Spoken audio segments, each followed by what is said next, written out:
Assalamualaikum warahmatullahi wabarakatuh. Kami dari kelompok 4 akan menjelaskan tentang penjajahan VOC di Indonesia. Yang akan dibahas yaitu yang pertama tujuan VOC, yang kedua yaitu sejarah penjajahan VOC di Indonesia, yang ketiga latar belakang VOC menguasai rempah-rempah, yang keempat masa kejayaan VOC, yang kelima yaitu runtuhnya VOC, dan yang terakhir yaitu tokoh-tokoh yang terlibat.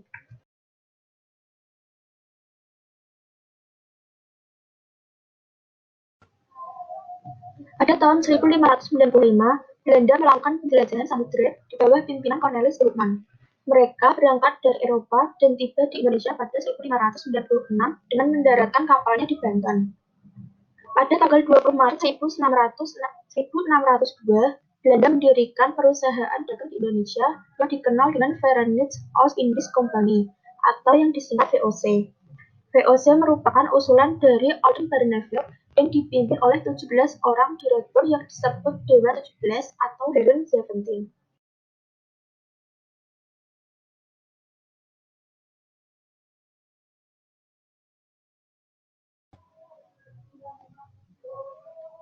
Tujuan VOC yang pertama yaitu menguasai pelabuhan-pelabuhan penting. Yang kedua yaitu menguasai kerajaan-kerajaan di Indonesia. Yang ketiga yaitu melaksanakan monopoli perdagangan rempah-rempah. Yang keempat yaitu pengalihan kekuasaan kepada kerajaan Belanda. Yang kelima yaitu menghilangkan persaingan yang tidak sehat antara pedagang Belanda. Lalu yang keenam yaitu memperkuat posisi Belanda dalam menghadapi persaingan dengan bangsa Portugis dan bangsa lainnya.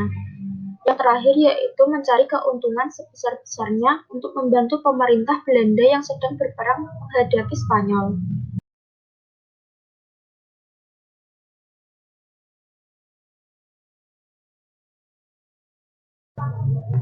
Sejarah penjajahan VOC di Indonesia. Di Indonesia, VOC terkenal dengan nama Kompani atau Tentara Belanda. Dikarenakan saat itu VOC kerap melakukan penindasan dan pemerasan terhadap rakyat Indonesia, seperti monopoli perdagangan, pelayaran doni, kerja paksa, dan sebagainya. Penindasan ini sangat berdampak pada semua kalangan masyarakat. Kepemimpinan VOC di Indonesia diserahkan kepada Gubernur Jenderal Peter Booth pada 1610 sampai 1619 di Ambon.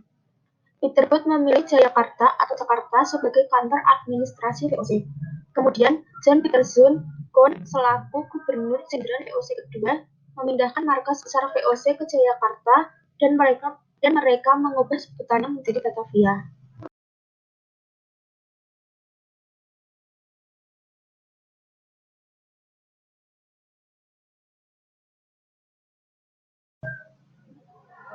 Mengutip dari Batavia Digital, Batavia didirikan di Pelabuhan Jayakarta yang direbut dari Kesultanan Banten. Sebelumnya, bandar ini dikenal sebagai Kalapa atau Sunda Kalapa dan menjadi salah satu titik perdagangan Kerajaan Sunda. Dari kota pelabuhan ini, VOC mengendalikan perdagangan dan kekuasaan militer serta politiknya di Nusantara sampai pada pertengahan abad ke-18.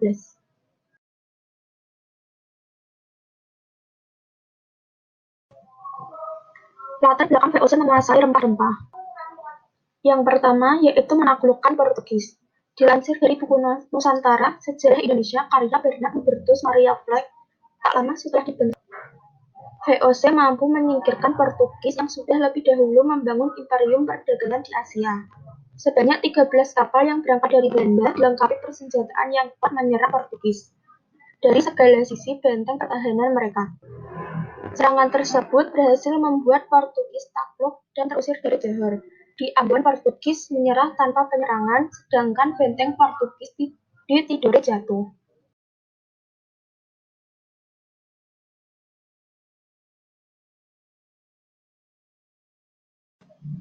Dua modal yang berlimpah, VOC menjadi kongsi dagang terbesar di antara perusahaan-perusahaan dagang yang beroperasi di Asia.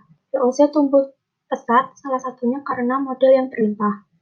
Dengan modal yang banyak, VOC mampu membiayai operasi-operasi militer yang perlu untuk meraih kedudukan sebagai pemegang monopoli di dunia dalam hal perdagangan rempah-rempah.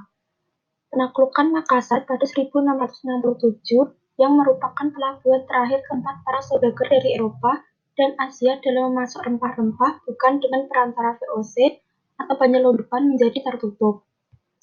VOC mengusir Portugis dari Sri Lanka sehingga bisa menguasai perdagangan kayu manis. VOC terus mengembangkan kongsi dagangnya hingga berhasil merebut Malaka dari Portugis dan kedudukan VOC semakin kuat.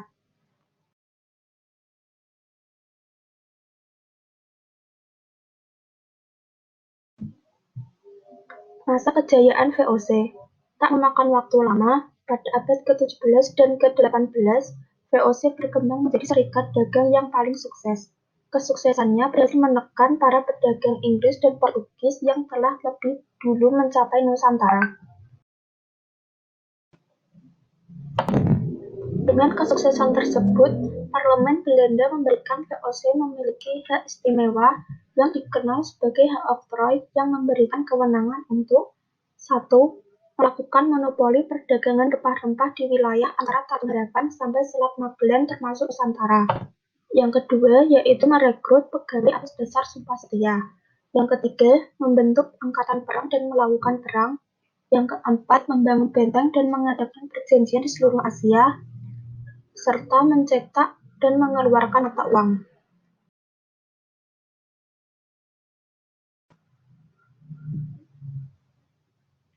Tahun 1610, Belanda menempatkan seorang gubernur jenderal di Batavia untuk menangani urusan perdagangan dan ekspansi. Dengan meluasnya kewenangan VOC yang tidak hanya mengurusi masalah perdagangan, dan dengan hasil monopoli penjualan rempah-rempah, tak heran VOC bisa mencapai puncak kejayaan. Bahkan di Nusantara, VOC menjajah dengan waktu yang lama, karena secara bertahap selalu memperluas dan memperkuat daerah jajahan secara sistematis. Tak hanya ingin memonopoli rempah-rempah, VOC juga masuk ke politik pemerintahan setempat demi bisa mengambil keuntungan sebanyak-banyaknya.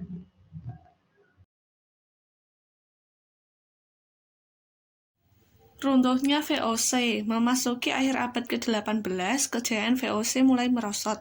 Kemerosotan tersebut diakibatkan oleh beberapa faktor, yaitu 1. Banyak pegawai VOC yang melakukan korupsi. 2. Sulitnya melakukan pengawasan terhadap daerah penguasaan VOC yang sangat luas. 3. Meletusnya revolusi Prancis yang menyebabkan Belanda jatuh ke tangan Prancis di bawah pimpinan Napoleon Bonaparte. Yang keempat, terjadinya penentangan oleh rakyat Indonesia kepada VOC dalam bentuk peperangan yang banyak menyedot pembiayaan dan tenaga. Setelah VOC runtuh, semua kewajiban serta utang-utang VOC menjadi tanggung jawab pemerintah Belanda. Pada tanggal 15 Januari 1808, diangkatlah Herman W. Daendels sebagai Gubernur Jenderal dan Hindia Belanda. Daendels dibebani tugas untuk mempertahankan Pulau Jawa dari serangan Inggris karena Inggris telah menguasai daerah kekuasaan VOC di Sumatera, Ambon, dan Banda. Sebagai Gubernur Jenderal, kebijakan-kebijakan yang ditempuh Daendels adalah 1. Meningkatkan jumlah tentara dengan cara mengambil dan dari berbagai suku bangsa di Indonesia. 2. Membangun pabrik senjata di Semarang dan Gresik, membangun pangkalan armada di Anyer dan Ujung Kulon. 3. Membangun jalan raya dari Anyer Panarukan sepanjang kurang lebih 1.100 km. 4. Membangun benteng-benteng pertahanan. 5. Mengeluarkan uang kertas. 6. Memperbaiki gaji pegawai. 7. Menerapkan kerja paksa atau kerja rodi dan perbudakan. Yang terakhir yaitu membuat jaringan pos distrik. Kebijakan-kebijakan tersebut mendapat reaksi keras dari penduduk Jawa karena tidak manusiawi, sehingga Daendels dikenal sebagai gubernur bertangan besi. Berita ini sampai ke telinga Napoleon Bonaparte sehingga ia mengganti Daendels dengan Dan William Johnson, namun Dan William tidak secakap Daendels sehingga ia gagal dipertahankan di Jawa. Akhirnya Inggris berhasil menaklukkan daerah Hindia Belanda dan ditandatanganilah sebuah perjanjian yang bernama Kapitulasi Tuntang. Tokoh-tokoh yang terlibat dalam penjajahan VOC di Indonesia yaitu 1. Peter Booth 1568 sampai 1615. Tahun memerintah 1610 sampai 1614. Yang kedua yaitu Jan Pieter Zoon Kohn 1587 sampai 1629. Tahun memerintah 1618 sampai 1623 dan 1627 sampai 1629. Yang ketiga yaitu Jan van Riebeeck 1619 sampai 1677. Tahun memerintah yaitu 1652 sampai 1662. Selanjutnya ada Antonio van Diemen 1593 sampai 1645. Tahun memerintah yaitu 1636 sampai 1645. Dan yang terakhir yaitu ada Hendrik Brouwer 1581 sampai 1643. Tahun memerintah yaitu pada 1632 sampai 1636. Peter Bart lahir di Amersfoort 1658, meninggal di Mauritius 1615 pada umur 47 tahun. Adalah wakil VOC pertama di Hindia dan bisa pula dikatakan Gubernur Jenderal pertama Hindia Belanda. Ia memerintah pada 19 Desember 1610 sampai 6 November 1614. Selesai penugasannya sebagai perwira laut utama di Hindia Belanda pada tahun 1599 sampai 1601, Peter Bart ditunjuk sebagai penguasa tertinggi pada November 1609 dengan tugas utama untuk menciptakan monopoli perdagangan antara pulau di Hindia Belanda hanya dengan kerajaan Belanda dan tidak dengan negara lain, terutamanya Inggris. Peter Bart memulainya dengan mendirikan pos perdagangan di Banten dan Jakarta. Ia berhasil mengadakan perjanjian perdagangan dengan Pulau Maluku dan menaklukkan Pulau Timor dan mengusir Spanyol dari Pulau Tidore. Sesudah digantikan oleh Gubernur Jenderal Gerard Reynes, Peter Bart bertolak kembali ke Belanda dengan 4 kapal, tetapi malangnya dia tenggelam di perairan Mauritius bersama 2 kapalnya. Jan Pieter Zoon Koen J.P. Koen lahir di Hoorn, Noord-Holland, kemungkinan pada penghujung tahun 1586. Catatan gereja menunjukkan bahwa ia dibaptis pada tanggal 8 Januari 1587, namun tidak menyebutkan tanggal lahirnya. Pada tahun 1607, pada usia 13 tahun, ia bermagang di Roma di kantor seorang pedagang. 1. Pada tahun 1607, kembali ke Hoorn dan mendaftar untuk bekerja di VOC. 2. Pada tanggal 22 Desember 1607, ia berangkat ke Hindia Timur di bawah armada Peter Willemszoon Verhoef. Yang ketiga, pada tahun 1609, Verhoef dibunuh di Banda setelah terlibat perselisihan dengan penguasa lokal. Ia selamat dan menceritakan kepada petinggi VOC. Yang keempat yaitu pada tanggal 12 Mei 1612, Jan Pieter Zoon Koen memimpin armadanya sendiri. Pada tanggal 9 Februari 1613, ia mendarat di Banten. Dan yang terakhir pada tanggal 18 April 1618, ia diangkat menjadi Gubernur Jenderal VOC dan disahkan pada tahun 1619. Selanjutnya, J.P. Koen meninggal di Batavia pada tanggal 21 September 1629. Terdapat 2 versi yang berbeda mengenai penyebab kematian Koen. Menurut versi Belanda, Koen meninggal karena kolera atau muntah darah, sedangkan versi lainnya meyakini bahwa kematian Koen akibat serangan bala tentara Sultan Agung dari Mataram. Dari kedua versi ini, kemudian diyakini bahwa Koen meninggal karena wabah kolera yang sengaja disebarkan oleh pasukan Mataram di Sungai Ciliwung setelah peristiwa serangan besar di Batavia tahun 1628. Jasad J.P. Koen dimakamkan di Stadius atau kini Museum Sejarah Jakarta, lalu dipindahkan ke De Oude Hollandse Kerk yang kini dikenal sebagai Museum Wayang. Pemerintah kolonial Belanda telah mendirikan sebuah monumen dan patung. Patung Koen yang berdiri dengan angkuh seperti menunjuk jari telunjuknya dengan motonya yang terkenal, Desperate Need, atau yang artinya pantang berputus asa. Selanjutnya ada Jan van Riebeeck, Johan Antonison Jan van Riebeeck, 21 April 1619 sampai 18 Januari 1677, adalah seorang administrator kolonial Belanda dan penemu Cape Town. Ia dilahirkan di Luxembourg di Belanda dari seorang ahli bedah. Dia dibesarkan di Schiedam. Memasuki VOC pada 1639, dia bertugas di beberapa kedudukan, yakni termasuk menjadi seorang pembantu ahli bedah di Batavia, di Hindia Belanda. Pada 1651, dia diminta mengambil alih permukiman Belanda awal di Afrika Selatan. Ia meninggal dunia di Batavia atau kini yang dikenal Jakarta di Pulau Jawa pada 1677. Yaitu Antonio van Diemen. Van Diemen adalah putra dari Meus Antonius van Diemen dan Christina Hovenaar. Pada tahun 1616, ia pindah ke Amsterdam untuk mencari peruntungan di bidang perdagangan. Namun, usahanya ini menemui kegagalan karena kebangkrutan.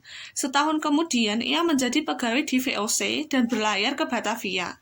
Gubernur Jenderal Kon menemukannya sebagai pejabat yang sangat kompeten di bidangnya. Ia pernah memegang jabatan sebagai Direktur Jenderal Perdagangan dan anggota Dewan Hindia. Ia kembali ke Belanda pada tahun 1631 sebagai laksamana di kapal Deventer. Pada tahun selanjutnya, ia kembali ke Batavia dan tak kurang dari 4 tahun kemudian, tepatnya pada tanggal 1 Januari 1636, ia ditunjuk menjadi Gubernur Jenderal. Van Diemen meninggal pada 19 April 1645 di Batavia.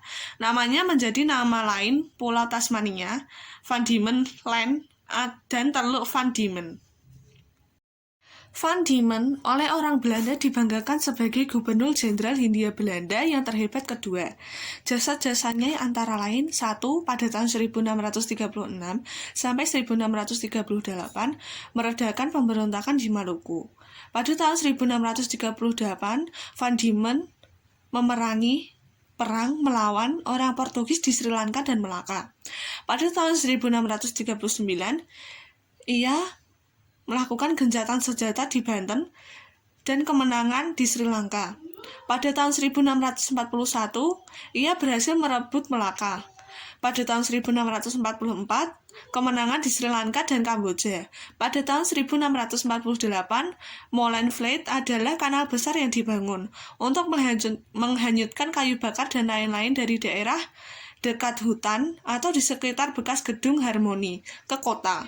Penggaliannya mulai dari depan Harmoni, berakhir di pos keamanan Bantenburg yang letaknya kira-kira di depan Glodok Building sekarang. Dan yang terakhir yaitu Hendrik Brauner. Hendrik Brauner lahir antara tanggal 24 Maret sampai 18 Juli 1581 di Valdivia, Chili, 7 Agustus 1643. Adalah penjelajah Belanda yang menjadi Gubernur Jenderal Hindia Belanda yang ke-8. Ia memerintah antara tahun 1632 sampai 1636. Pada awal 1632, dia menjadi bagian dari delegasi yang dikirim ke London untuk memperbaiki persetujuan antara Inggris dan VOC. Setelah itu, ia kembali ke Hindia Belanda. Pada 18 April, ia ditunjuk sebagai Gubernur Jenderal menggantikan Jacques Speck, dan ia memegang posisi ini hingga 1 Januari 1636. Setelah itu, Anthony van Diemen atau asisten Brouwer menggantikannya menjadi Gubernur Jenderal.